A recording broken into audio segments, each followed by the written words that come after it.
They said the fog never lifted that morning, the kind that clings to your throat when you breathe, that rolls across the ridges like something alive. Sheriff Dale Mercer was the first to see it.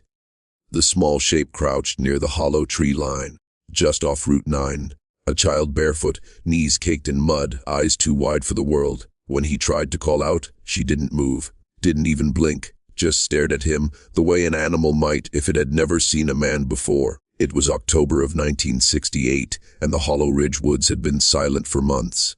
Locals said the clan up there, the Carvers, had finally gone quiet. No one had seen smoke from their chimney since spring. But no one went to check either. People in Hollow Ridge learned long ago to leave that family alone. Hello everyone, before we start, make sure to like and subscribe to the channel and leave a comment with where you're from and what time you're watching. That way YouTube will keep showing you stories just like this one. The girl was maybe 9, wouldn't speak, wouldn't take food. When they brought her into town, she clawed at the sheriff's deputy and made a sound that wasn't quite human. The doctor on call at Fairview Hospital wrote something strange in his report that day. Patient displays familiarity with environment inconsistent with isolation, smells of sulfur and wet iron, pupils unreactive to light. The next day they found 2 more children, a boy near the old quarry, another girl at the edge of the creek that cut behind the Carver homestead. All of them wearing clothes made of burlap, all of them with the same look, eyes open, mouths sealed tight, as if they'd been told never to speak. The sheriff finally made the climb up Hollow Ridge. He found the house sunken into the hill, doors open, fire pit cold. But no bodies, no signs of struggle, just the smell, that strange metallic odor that made the deputies gag. In the cellar, under a tarp, was something he would never describe to anyone outside the department. The coroner's report was sealed, and within 6 months, the state closed the case. Official cause: unverified psychological trauma. But that doesn't explain what happened to those children afterward, or why, for years after, townsfolk swore they saw them walking along the ridge at night, holding hands, whispering to the dark. They were called the Hollow Ridge Clan's children. And what happened next? Well, it defied everything nature ever allowed. Before the children, before the silence, there was the ridge itself, Hollow Ridge, an old scar in the Appalachian spine of West Virginia. The soil there runs black with shale and iron, and when it rains, the ground bleeds rust. Locals say that long before the Carvers built their homestead, that ridge had another name, the Holler of the Lost. Old mining maps mark it as unfit for habitation, but people forget what that means. The Carvers moved there in 1927, led by Amos Carver, a preacher without a church, a man who claimed to hear God in the wind between the trees. He took his wife Eliza and their 3 sons up into those woods, saying the world below was spoiled by sin and men's machines. They built their home by hand, far from town, far from the power lines. People would hear their songs echo down the valley at night, old hymns, twisted by distance, sung too slow, too deep. By 1943, the Carvers had grown into a small community, 8 families, all bound by Amos's sermons. They called themselves the Keepers of the Ridge. No one from town went up there anymore. Children whispered that if you got too close, you'd see lights under the ground. There were rumors, of course, that they married only among themselves, that the ridge had no graveyard because no one ever died, or at least no one was buried. When the war ended, the government sent census takers into the area. Only 3 families remained. Amos was gone. The report listed him as missing, presumed dead, and Eliza kept the homestead alive until the early 60s. She was seen only once after 1963, walking barefoot along the creek bed, carrying what looked like a bundle of hair. By 1968, when those children appeared, everyone assumed the ridge was empty. But the truth is, the Carvers never really left. They just went deeper, down into the caverns beneath the shale, down where the iron turns to something older, something that hums when you touch it. And whatever they found down there, it changed them. The sheriff's deputy who entered that cellar said later, in his final interview before he disappeared, it wasn't that the Carvers were gone. It was that they'd become part of the ridge itself. When the 3 Carver children were brought to Fairview Hospital, no one could agree on what to do with them.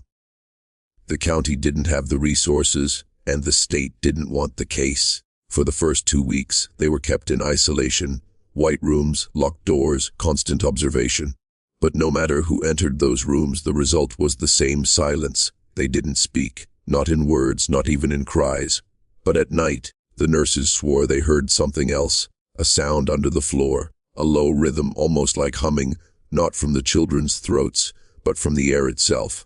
One nurse said it made her nose bleed. Another quit the next morning after finding small stones arranged in a circle beneath the girl's bed.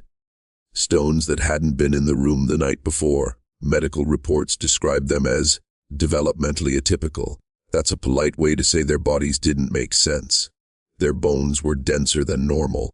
The scans showed mineral deposits along their spines, like veins of ore. Their fingerprints were identical, not similar, identical. The youngest boy, maybe 6 or 7, had a scar behind his ear, as if something had once been embedded there.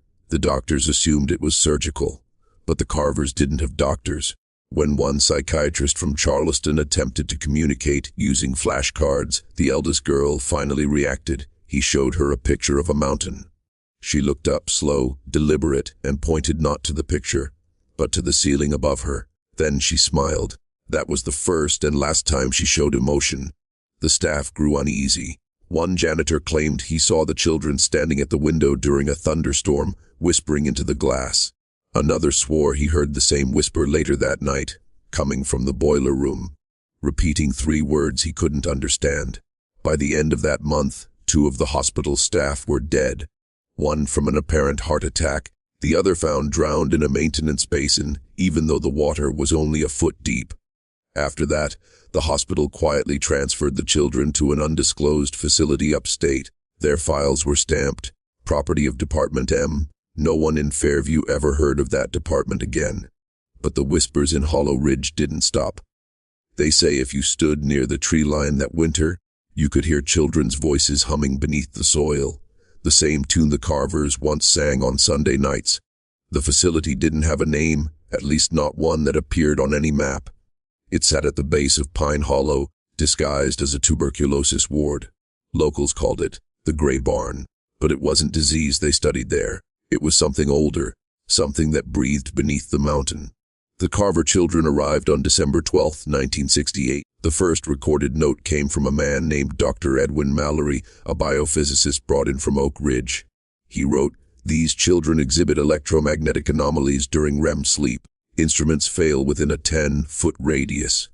Mallory's team conducted 23 tests over 4 months. All failed to yield anything that could be measured, only observed. Lights flickered when the children slept. Clocks slowed. In one case, a pulse monitor melted without heat. But the most disturbing discovery came from sound recordings. During a routine interview, the audio picked up a low harmonic frequency, far below human hearing. When slowed down, it formed a pattern of repeating words. Latin, some said. Others swore it wasn't language at all, but mimicry, something imitating speech. Dr. Mallory became obsessed. He stopped sleeping, stayed in the observation room for days, sketching shapes on yellow legal pads, circles inside circles, with lines that curved inward like a tunnel. The drawings matched something from the Carvers' abandoned home, symbols carved into the stone of their cellar, half covered in dried clay. Then, on April 3, 1969, the recordings stopped. The staff logs show an unscheduled power loss lasting 6 minutes. When electricity returned, 3 researchers were missing, and all 3 Carver children were standing outside their rooms, barefoot, eyes open, faces blank. Security footage showed them opening locked doors without touching them, just standing there, and the doors moved. The next day, the facility was sealed, all personnel reassigned. Dr. Mallory's remaining notes were confiscated by a military courier, labeled topographic incident, and that was the end of the official record. Unofficially, one nurse, a woman named Helen Rivers, wrote a letter to her sister 2 years later. It was never sent, found only after her death in 1984. The letter ends with a single sentence that still chills archivists to this day. They were trying to understand the ridge, but they didn't realize the ridge was already inside them. By the early 1970s, Hollow Ridge was all but abandoned. The mine had closed, the post office shuttered, and what few families remained called it cursed ground. The Carver homestead rotted under the weight of its own silence. Yet one cold night in 1972, lights were seen on the ridge again, not lanterns, not fire, blue, white, flickering like lightning trapped under the soil. It was the sheriff's son, Tommy Mercer, who saw them first. He'd grown up hearing the stories, the children, the disappearances, the cellar that hummed. But like most young men, he wanted to prove it was all superstition. He and two friends hiked the ridge that night with flashlights and a borrowed rifle. They found the remains of the Carver house, barely standing, the air heavy with iron and rain. But what they didn't expect was the smell, like ozone and something sweet, like rot mixed with honey. In the center of what had once been the living room, they found a circle of small stones, arranged carefully, just like the nurse's story from Fairview. Inside the circle were 3 sets of footprints, small, bare, and fresh. Only one of the boys came back down that ridge, Tommy. He was found the next morning wandering the road, barefoot, mumbling something over and over. Witnesses said his eyes were open but glassy, like he wasn't seeing the same world anymore. When the sheriff asked him what happened, Tommy whispered, "They came home." They never stopped humming. He spent the rest of his life in a state hospital, drawing those same circular patterns Dr. Mallory had filled his notebooks with. For the next decade, Hollow Ridge became a ghost. No one dared enter the woods after dark. Those who did claimed the ground vibrated faintly under their feet, as if something deep below was alive and moving. Miners spoke of hearing children's laughter echoing through old shafts sealed since the 40s. By the time the state fenced off the area in 1981, Hollow Ridge was no longer just a story. It was a wound that refused to close. If you're still watching, you're already braver than most. Tell us in the comments, what would you have done if this was your bloodline? Would you have gone looking for the truth or let it stay buried? Because the next part of this story, that's when the ridge starts to answer back. By 1984, Hollow Ridge was under federal control. They called it an environmental containment site, though no one ever said what they were containing. Locals said the fences hummed at night. Hunters avoided the area, dogs refused to go near it. Yet even with all that, people still went missing. It started with a survey team, 3 men sent to record soil composition near the southern slope. Only one returned. His name was Howard Finch. When he was found 2 days later, wandering barefoot through the fog, he was carrying something in his pocket, a handful of small black stones arranged in a circle. His fingernails were packed with dirt, his eyes rolled back, and his last recorded words before dying in the ambulance were, "They remembered me." That same summer, a phenomenon began to plague the valley towns. Locals called it the echo. Every night, just before midnight, radios would pick up a low tone, steady, rhythmic, almost like a heartbeat. Sometimes, faintly, a child's voice could be heard through the static, humming that same hollow tune. The same one the Carvers sang.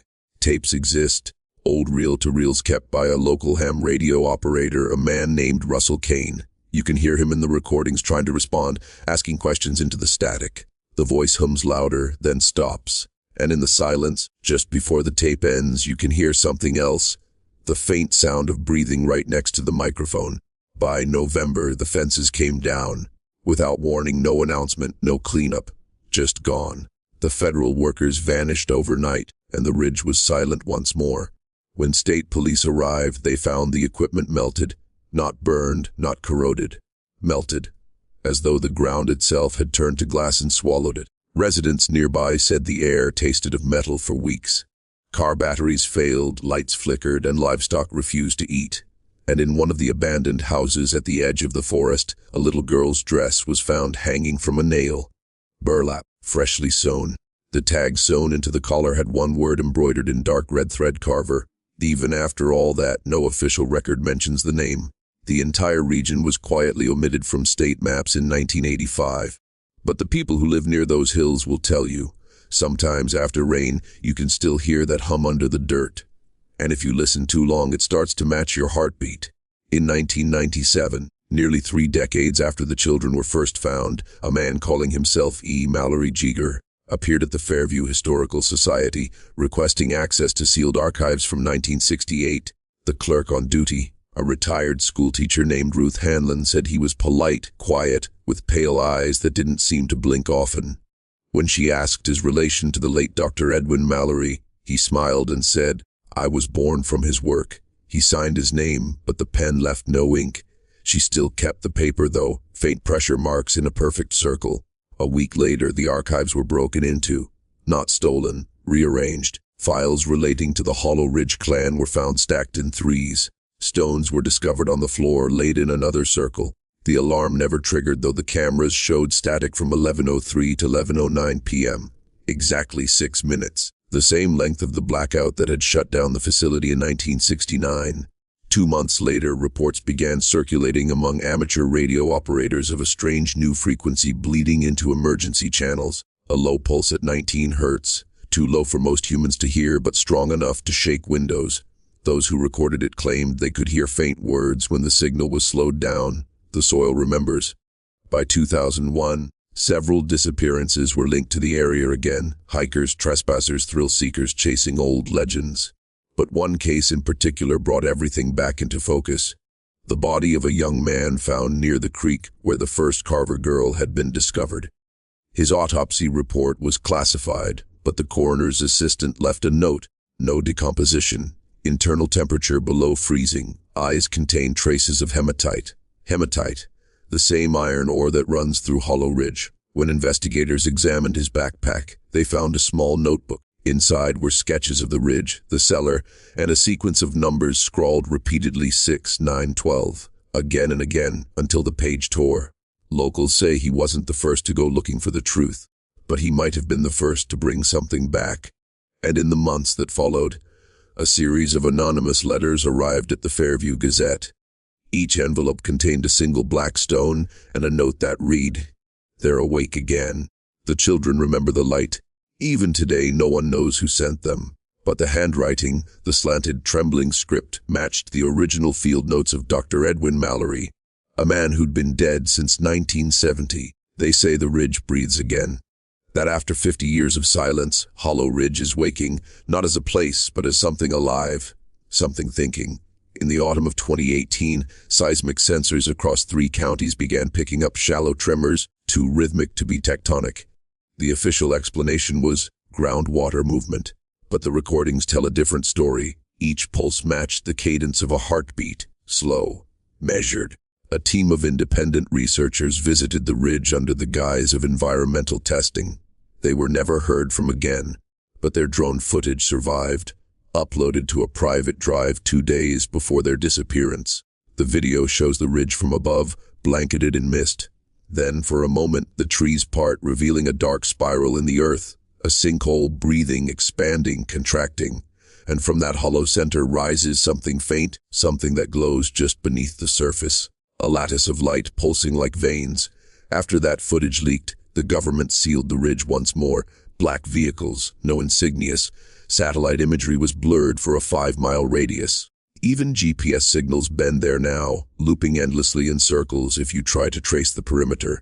It's as if the land itself refuses to be mapped. Some say the Carvers were never a cult. They were guardians. That the children weren't victims. They were vessels, carriers of whatever lives beneath that shale and iron. A consciousness older than the mountains. One of the last surviving deputies from the original 1968 investigation spoke in an interview before his death. His words were soft, barely above a whisper. Those kids, they weren't scared of the dark. They were the dark. They were what the ridge made to remember itself. And sometimes, late at night, truckers still report seeing figures along Route 9. Small, barefoot children walking hand in hand, eyes reflecting blue light. If you stop, they don't move. If you keep driving, your radio picks up a hum. Maybe they never left that ridge. Maybe they never could. Because Hollow Ridge isn't just a place where something happened. It's something that's still happening. A pulse beneath the earth, waiting for someone to listen long enough to let it in. And if you've listened this far, you already have. Welcome to Hollow Ridge. It's been waiting for you.